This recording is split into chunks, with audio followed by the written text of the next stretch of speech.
Well, hello again, Jim Clune again. And as promised, I want to talk a little bit now about what botnets mean to organizations that have computers that their employees use, laptops that go back and forth from home to the organization.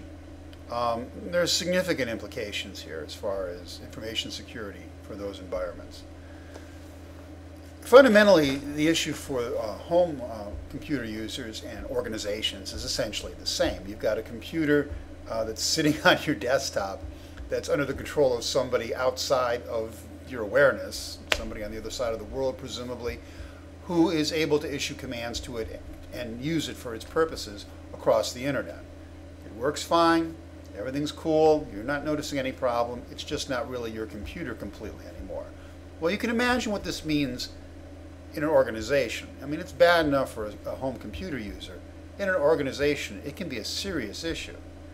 It means that all the sensitive information, logins and passwords to critical systems, internal documents that are being devised about business strategy and such, potentially the kind of documents that are protected by legislation in different parts of the world, in the United States, HIPAA, and all the rest. All those documents are available if they exist on the compromised computer, the botted computer. They exist on that computer and can be lifted off via the malware, via the botnet controller's commands to that computer. The computer can be used to examine other parts of the internal network within your organization, see if there are other computers with problems that haven't been botted yet, haven't been brought into the collective, but have weaknesses, security vulnerabilities. This is a topic I know something about.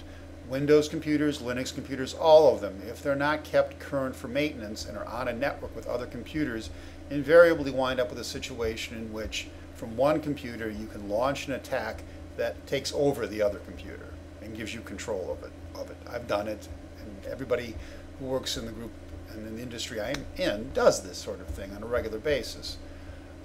Most internal organizations are filled with such computers that are vulnerable to simple attacks.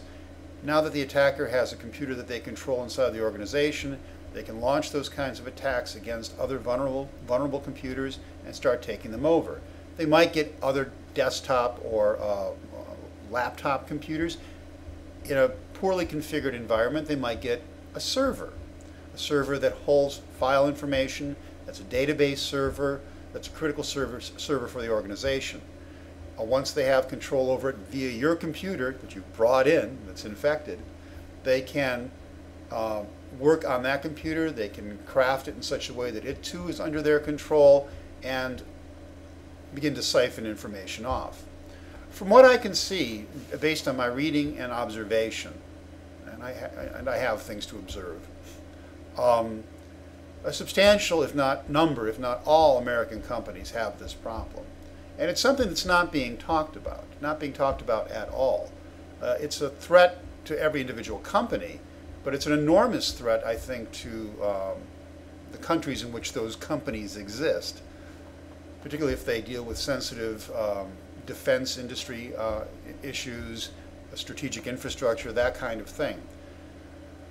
This is a very weak part of every nation's defense system, and we're in complete, as a globe, from what I can see, in complete denial of this issue. I think partly because the fix is so painful in terms of how we adjust to internet usage, how we change our behaviors, that people don't want to talk about it. They don't want to admit it's true, even if they know it's true, because they realize they're going to run into an enormous amount of resistance about how to change behavior, how to change using computers, how to change using the internet.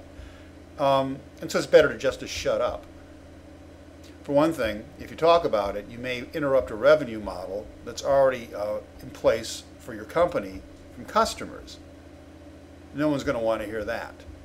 And so in general, I think, and also I think the issue is complex enough conceptually that most technicians, most security professionals, even most chief security officers feel daunted in their ability to talk about it with senior executives, the CEO, the CFO, etc., within organizations. That's what has to break down. There has to be a general global awareness both on home users and organizational users, people inside organizations, about this problem, and an expectation that something, either at the national level or at least at the local business organizational level, is done to accept this reality and deal with it. I want to talk more about that in the following lectures. This was just an introduction into this whole topic. I'll talk a little bit about, I'll elaborate on the whole process of a computer being botted and brought into work. I'll talk about something called egress filtering, a mitigation strategy for minimizing the effect of botnets. And I'll talk about what probably are the only ultimate solutions for this down the road, and that's going to be enclaving of critical business systems and the isolation not of computers, but of information, such that information that's truly critical to the business is only accessed in very controlled and well-defined ways by very well-defined people who prove who they are. Without that, the information is simply lost. And that may be what actually will happen. It may be that the choice is going to be so hard that most organizations will simply opt to say one thing about how much they care about information and privacy and security, but in fact behave in an entirely different way. That's pretty much where we're at right now. Or maybe we'll change. We'll talk about this in the next little presentation I do, but I wanted to lay the groundwork. That'll be the next one. Thanks.